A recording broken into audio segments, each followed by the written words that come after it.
पुढची बातमी बघूया। जिशान सिद्दीकी यांनी मुंबई पोलीस सहआयुक्तांची भेट घेतलेली आहे। वडील बाबा सिद्दीकी हत्या प्रकरणी पोलिसांकडून चार्जशीट दाखल करण्यात आली आहे। मात्र आपल्याला ज्यांच्यावरती संशय आहे त्यांची चौकशी का नाही झाली असा सवाल जिशान सिद्दीकी यांच्याकडून विचारला जातोय। आरोपपत्र दाखल करताना पोलिसांनी या बाजूचा विचार का नाही केला असा सवाल करत नाराजी बोलून दाखवली आहे। मेरे लिए बहुत हैरानी की बात थी कि आपने चार्जशीट सबमिट कर दी, मगर परिवार का इंसान जो और बेटा जो मुझ पे भी खतरा था, पुलिस कह रही थे वो मुझे भी मारना चाहते थे और मैंने अपने पिताजी मेरे बाप को खोया है। तो अगर हमको किसी पे शक है और हमने वो वारदात बताया है कि क्यों हम पे शक है और उन्होंने लास्ट जिससे बात की थी, तो क्यों ऐसे शख्सियत लोगों को इंटरोगेट नहीं किया गया है, ऐसे लोगों को क्यों शक के दायरे में नहीं देखा गया है और चार्जशीट सबमिट कर दी। आपने इतने जल्दी चार्जशीट सबमिट कर दी, ठीक है, मगर आपने ये सब क्यों नहीं किया, ये मेरी क्वेश्चंस थे, मगर मुझे जवाब नहीं मिला और ये बहुत दुर्भाग्यपूर्ण है। लॉ एंड ऑर्डर का मजाक बना दिया है मुंबई महाराष्ट्र में। देवेंद्र फडणवीस साहब जो मेरे पिताजी के बहुत पुराने मित्र भी रह चुके हैं, साथ में वो लोग आमदार थे और बहुत अच्छे पारिवारिक रिलेशन है हमारे उनसे। तो जब मैं उनसे भी मुलाकात करूंगा तो मुझे उम्मीद है कि वह भी पुलिस से पूछेंगे कि जब फैमिली को किसी पर शक था तो आपने उनसे क्वेश्चन क्यों नहीं किया। अगर कोई सुसाइड से मरता है या ऐसा कुछ होता है तो वो देखते हैं कि उन्होंने लास्ट किससे बात किया था, परिवार को किससे शक है और उसको वो लोग बुलाते हैं। तो ये बिल्डर्स को प्रोटेक्ट क्यों किया जा रहा है ये मुझे समझ में नहीं आ रहा है। पालघर जिल्ह्यातील वाढवण ते नाशिक हायस्पीड कनेक्टिव्हिटी तयार करा असे निर्देश मुख्यमंत्री देवेंद्र फडणवीस यांनी दिलेले आहेत। आज मंत्रालयात वॉर रूम मध्ये पार पडलेल्या बैठकीत मुख्यमंत्री फडणवीसांनी निर्देश दिलेत। तसंच राज्यातील पायाभूत प्रकल्पांना गती देण्याच्या सूचना सुद्धा मुख्यमंत्र्यांनी या बैठकीमध्ये दिल्या।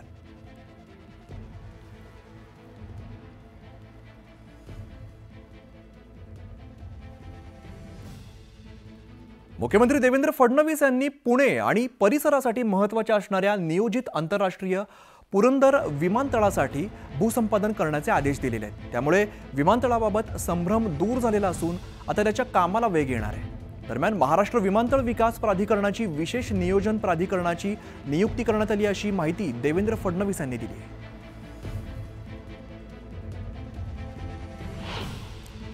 पुणे पुरंदर विमानतळ हा विषय अत्यंत महत्त्वाचा आहे, कारण आपण या विमानतळाचा किती विस्तार केला तरी देखील पुणे हे एअरफोर्सचं अतिशय महत्त्वाचं ठिकाण आहे आणि या विमानतळाचा उपयोग सातत्याने एअरफोर्सला करावाच लागतो। त्यामुळे विस्तार केला तरी पुण्याला एक फुल फ्लेज एअरपोर्ट असणं फार गरजेचं आहे।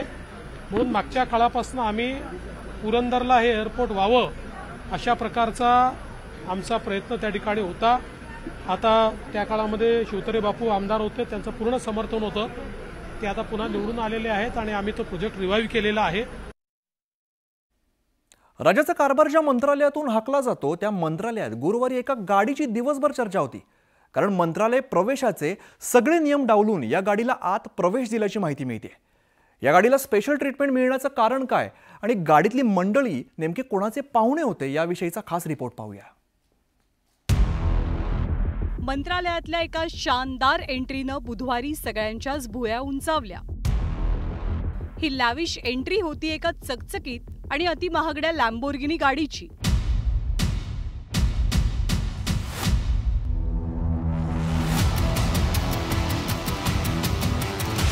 झापूक झुपूक वेगानं ही गाडी मंत्रालयात शिरली आणि कुजबूज रंगली। या ब्लॅक ब्युटीनं मोठ्या ऐटीत मंत्रालयात प्रवेश केला।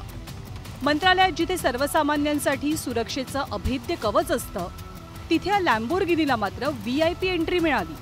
ना कोणतंही चेकिंग, ना कोणतीही अडवणूक। त्यामुळे ही गाडी कुणाची, आली कुठून आणि कुणाला भेटायला, असे एक ना अनेक प्रश्न उपस्थित झाले। ते गुड आहे, धूमकेतूप्रमाणे ती उगवली आणि निघून गेली।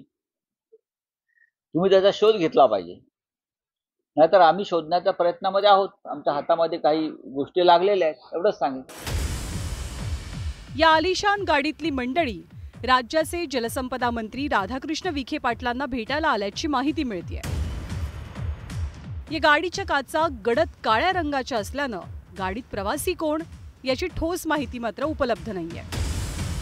खरं तर मुंबई पोलिसांच्या नियमानुसार गाडीवर फिल्मिंग करण्यास मनाई असताना सुद्धा ही काळ्या काचांची गाडी विना कारवाई मंत्रालयात जाऊन धडकली कशी, याबद्दलही आश्चर्य व्यक्त होत आहे.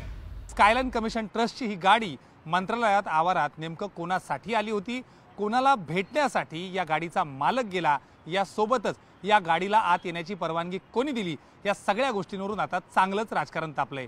एकंदरीत जनसामान्यांसाठी कडेकोट व्यवस्था करत असताना अशा पद्धतीनं धनदांडग्यांसाठी पायगाड्या घालण्याचा प्रकार कितपत योग्य आहे, यावरून विरोधकांनी देखील चांगलंच रान उठवलंय. मंत्रालयातल्या ज्या ठिकाणी ही गाडी जाऊन उभी राहिली तिथे फक्त मंत्र्यांच्या गाड्या येण्याची परवानगी आहे. मुख्यमंत्री आणि इतर मंत्र्यांच्या गाड्यांना मंत्रालयात प्रवेशासाठी एक विशिष्ट स्टिकर दिलेला असतो.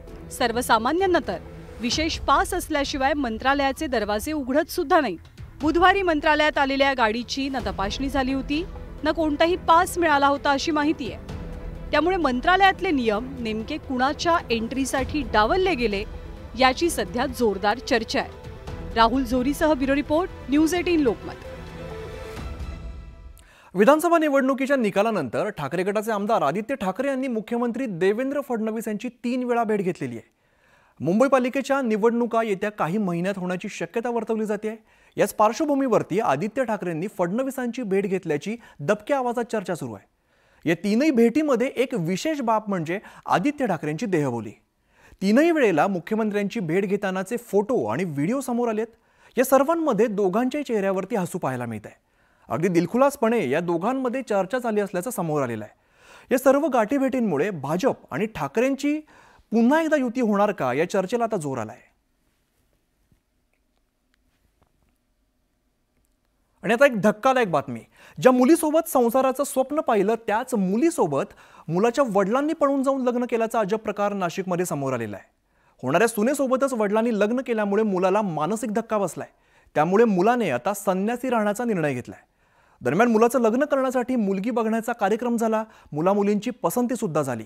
मात्र या मुलीला बघताच वडिलांचं तिच्यावरती प्रेम जडलं. एकीकडे वडिलांनी मुलांच्या लग्नाची तारीख ठरवली. दोन्ही कुटुंब लग्न सोहळ्याच्या तयारीला सुद्धा लागलेले होते. मात्र अशातच मुलाचे वडील आणि होणारी सून यांच्या प्रेम संबंध जुळलेले आहेत. मुलगी देखील भावी पतीच्या वडिलांकडे आकर्षित झालेली आहे. त्यानंतर वडिलांनी सुनेला पळवून नेत तिच्यासोबत लग्न करून तिला घरी आणलंय. या अजब प्रकारची नाशिकमध्ये चर्चा रंगलेली आहे. मात्र होणाऱ्या सुनेशीच वडिलांनी लग्न केल्यामुळे मुलाने नैराश्यात जाऊन वैराग्य स्वीकारलेलं आहे. ज्या मुलीसोबत लग्न होणार होतं तीच मुलगी सावत्र म्हणून घरी आल्यामुळे या तरुणाला मानसिक धक्का बसलाय. आता मुलाने वेगळं राहत वडिलांशी संपर्क तोडलाय. सध्या या घटनेची चर्चा अख्ख्या नाशिकमध्ये सुरू आहे. फॅमिली मला एकट्याला टाकून लग्नासाठी टाकून गेलेली आहे. माझी जी मला दिलेली स्वतःला बायको आहे ना, ती मला घ्यायला येत नाही आहे. त्यासाठी या गावामध्ये गुंतून पडलेलो आहे. वडील कुठे गेले? वडील माझी स्वतःची बायको घेऊन जात नाही, सोडून दिलं मला. बरं बरं, म्हणजे वडील तुझ्या बायकोला घेऊन गेले? हो.